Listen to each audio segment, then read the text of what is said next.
Ratu Wasti. Ester 1.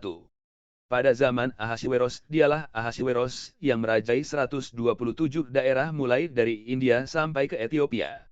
Pada zaman itu, ketika Raja Ahasweros bersemayam di atas tahta kerajaannya di dalam benteng Susan.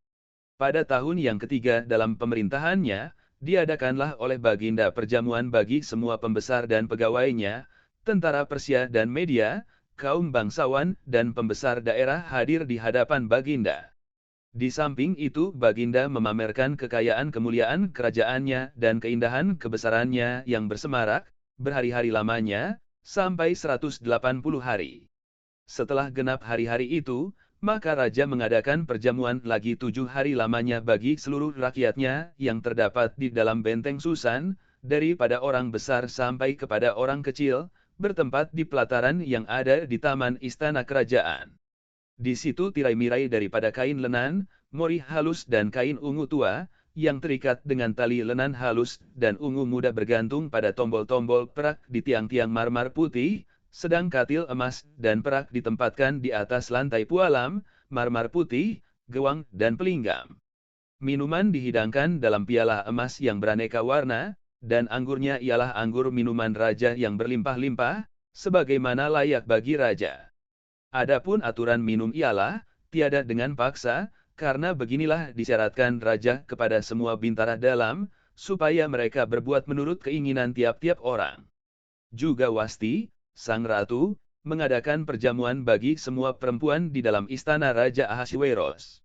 Pada hari yang ketujuh, ketika Raja riang gembira hatinya karena minum anggur, bertitahlah Baginda kepada Mehuman, Bigta, Harbona, Bigta, Abagta, Zetar dan Karkas, yakni ketujuh sida-sida yang bertugas di hadapan Raja Ahasweros. Supaya mereka membawa Wasti, sang ratu, dengan memakai mahkota kerajaan, menghadap raja untuk memperlihatkan kecantikannya kepada sekalian rakyat dan pembesar-pembesar, karena sang ratu sangat elok rupanya. Tetapi Ratu Wasti menolak untuk menghadap menurut titah raja yang disampaikan oleh sida-sida itu, sehingga sangat geramlah raja dan berapi-apilah murkanya. Maka bertanyalah raja kepada orang-orang arif bijaksana, orang-orang yang mengetahui kebiasaan zaman, karena demikianlah biasanya masalah-masalah raja dikemukakan kepada para ahli undang-undang dan hukum. Adapun yang terdekat kepada Baginda ialah Karsena, Setar, Admata, Tarsis, Meres, Marsena dan Memukan, ketujuh pembesar Persia dan Media, yang boleh memandang wajah raja, dan yang mempunyai kedudukan yang tinggi di dalam kerajaan. Tanya raja. Apakah yang harus diperbuat atas Ratu Wasti menurut undang-undang, karena tidak dilakukannya titah Raja Ahasweros yang disampaikan oleh sida-sida?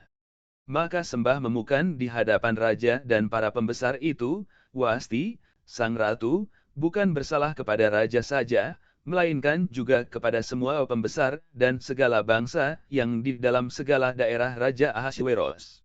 Karena kelakuan sang ratu itu akan merata kepada semua perempuan, sehingga mereka tidak menghiraukan suaminya, apabila diceritakan orang, Raja Ahasweros menitahkan, supaya Wasti, sang ratu, dibawa menghadap kepadanya, tetapi dia tidak mau datang. Pada hari ini juga istri para pembesar raja di Persia dan Media yang mendengar tentang kelakuan sang ratu akan berbicara tentang hal itu kepada suaminya, sehingga berlarut-larutlah penghinaan dan kegusaran. Jikalau baik pada pemandangan raja, hendaklah dikeluarkan suatu titah kerajaan dari hadapan Baginda, dan dituliskan di dalam undang-undang Persia dan Media, sehingga tidak dapat dicabut kembali, bahwa Wasti dilarang menghadap Raja Ahasweros, dan bahwa raja akan mengaruniakan kedudukannya sebagai ratu kepada orang lain yang lebih baik daripadanya. Bila keputusan yang diambil raja kedengaran di seluruh kerajaannya, alangkah besarnya kerajaan itu. Maka semua perempuan akan memberi hormat kepada suami mereka, daripada orang besar sampai kepada orang kecil. Usul itu dipandang baik oleh raja serta para pembesar, jadi bertindaklah raja sesuai dengan usul Memukan itu.